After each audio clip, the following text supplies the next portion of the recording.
Hi hello everyone, welcome back to my channel Shilpa Shivagiri vlogs. ಇವತ್ತು ನಾನು carrot ಹಲ್ವಾವನ್ನು ಯಾವ ರೀತಿಯಾಗಿ ಮಾಡೋದಂತ ನಿಮ್ಮೊಂದಿಗೆ ಶೇರ್ ಮಾಡ್ತಾ ಇದ್ದೀನಿ. ಬನ್ನಿ ಹಾಗಾದರೆ ನೋಡೋಣ. ನಾನು ಮೊದಲು ಇಲ್ಲಿ ಈ ರೀತಿಯಾದಂಥ ಒಂದು 6 ಕ್ಯಾರೆಟನ್ನು ತಗೊಂಡಿದ್ದೀನಿ. ಅದನ್ನು ಈ ರೀತಿಯಾಗಿ ಕಟ್ ಮಾಡಿಕೊಂಡು ಅದರ ಮೇಲ್ಭಾಗದ ಸಿಪ್ಪೆಯನ್ನು ತೆಗಿತಾ ಇದ್ದೀನಿ. ಆ ಎಲ್ಲ ಕ್ಯಾರೆಟ್ದ ಮೇಲ್ಭಾಗದ ಸಿಪ್ಪೆಯನ್ನು ತೆಗೆದ ಮೇಲೆ ಅದನ್ನು ಒಂದು ತುರಿಮನೆಯನ್ನು ತೆಗೆದುಕೊಂಡು ಚೆನ್ನಾಗಿ ಕ್ಯಾರೆಟನ್ನು ತುರಿದುಕೊಳ್ಬೇಕು. ಈ ರೀತಿಯಾಗಿ ಚೆನ್ನಾಗಿ ತುರಿದುಕೊಳ್ಳಬೇಕು.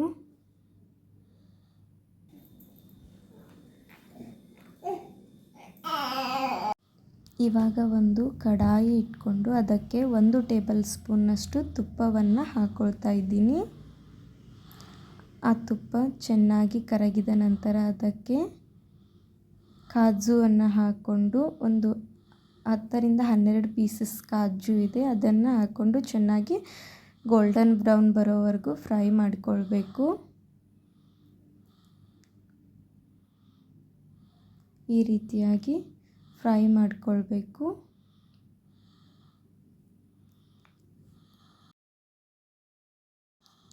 ಬಾದಾಮನ್ನು ಕೂಡ ಈ ರೀತಿಯಾಗಿ ಕಟ್ ಮಾಡಿ ಇಟ್ಕೊಂಡಿದ್ದೀನಿ ಸಣ್ಣ ಸಣ್ಣ ಪೀಸಸ್ ಆಗಿ. ಅವತ್ತನ್ನು ನಾವು ಫ್ರೈ ಮಾಡ್ಕೊಂಡಿಲ್ಲ, ಹಾಗೆ ಇಟ್ಕೊಂಡಿದ್ದೀನಿ. ಇವಾಗ ಆ ಉಳಿದಂತಹ ತುಪ್ಪದಲ್ಲಿ ಅದೇ ಫ್ಯಾನ್ಗೆ ಆ ತುರಿದಿಟ್ಕೊಂಡಿರುವಂತಹ ಕ್ಯಾರೆಟ್ ತುರಿಯನ್ನು ಹಾಕಿಕೊಳ್ಬೇಕು. ಹಾಕ್ಕೊಂಡು ಅದನ್ನು ಚೆನ್ನಾಗಿ ಫ್ರೈ ಮಾಡಬೇಕು. ಈ ಕಪ್ನಲ್ಲಿ 2 ಕಪ್ನಷ್ಟು ಆಗಿದೆ ಆ ತುರಿದಿಟ್ಟುಕೊಂಡಿರುವಂತಹ ಕ್ಯಾರೆಟ್ನ ತುರಿ. ಈ ರೀತಿಯಾಗಿ ತುಪ್ಪದಲ್ಲಿ ಅದನ್ನು ಚೆನ್ನಾಗಿ ಫ್ರೈ ಮಾಡಿಕೊಳ್ಬೇಕು.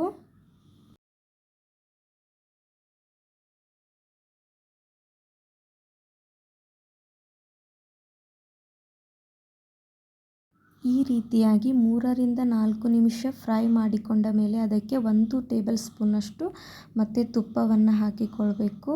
ತುಪ್ಪ ಹಾಕ್ಕೊಂಡು ಅದನ್ನು ಮತ್ತೆ ಫ್ರೈ ಮಾಡಿಕೊಳ್ಬೇಕು.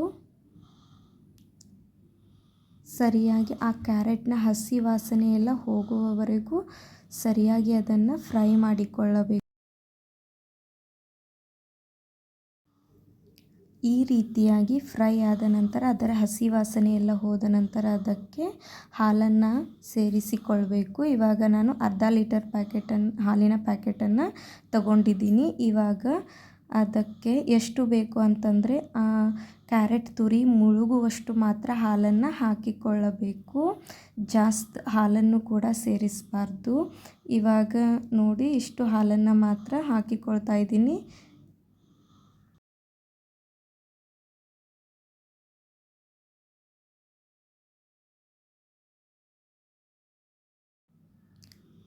ಈ ರೀತಿಯಾಗಿ ಕ್ಯಾರೆಟ್ ತುರಿ ಮುಳುಗುವಷ್ಟು ಮಾತ್ರ ಹಾಲನ್ನು ಹಾಕಿ ಸರಿಯಾಗಿ ಅದನ್ನು ಬೇಯಿಸಿಕೊಳ್ಬೇಕು, ಅಂತಂದರೆ ಕುದಿಸಿಕೊಳ್ಬೇಕು.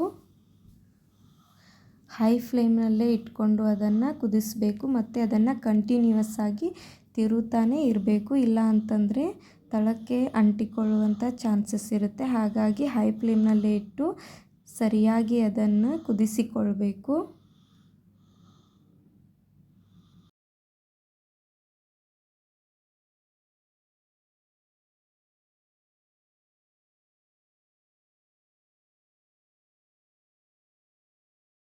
ಇವಾಗ ನೀವು ನೋಡ್ತಾ ಇರ್ಬೋದು, ಕ್ಯಾರೆಟ್ ತುರಿ ಹಾಲನ್ನೆಲ್ಲ ಹೀರಿಕೊಳ್ತಾ ಇದೆ.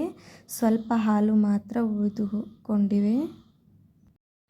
ಈ ರೀತಿಯಾಗಿ ಕ್ಯಾರೆಟ್ ತುರಿ ಹಾಲನ್ನೆಲ್ಲ ಹೀರಿಕೊಂಡ ಮೇಲೆ ಅದಕ್ಕೆ ಸಕ್ಕರೆಯನ್ನು ಸೇರಿಸಬೇಕು. ಇಲ್ಲಿ ನಾನು 5 ಟೇಬಲ್ ಸ್ಪೂನಷ್ಟು ಸಕ್ಕರೆಯನ್ನು ಸೇರಿಸ್ತಾ ಇದ್ದೀನಿ.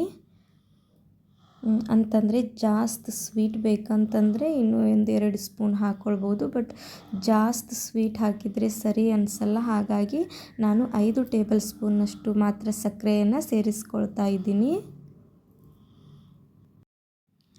ಸಕ್ಕರೆಯನ್ನು ಹಾಕಿದ ನಂತರ ಅದನ್ನು ಕಂಟಿನ್ಯೂಯಸ್ ಆಗಿ ಹೀಗೆ ತಿರುಗುತ್ತಾನೇ ಇರಬೇಕು. ಯಾಕಂತಂದರೆ ಸಕ್ಕರೆ ಹಾಕಿರೋದ್ರಿಂದ ಸಕ್ಕರೆಯಲ್ಲಿರುವ ನೀರಿನ ಅಂಶವನ್ನು ಬಿಟ್ಟಿರುತ್ತೆ. ಆ ನೀರಿನ ಅಂಶವೆಲ್ಲ ಕಡಿಮೆ ಆಗುವವರೆಗೂ ಹೀಗೆ ಕಂಟಿನ್ಯೂಯಸ್ ಆಗಿ ತಿರುಗುತ್ತಾನೇ ಇರಬೇಕು.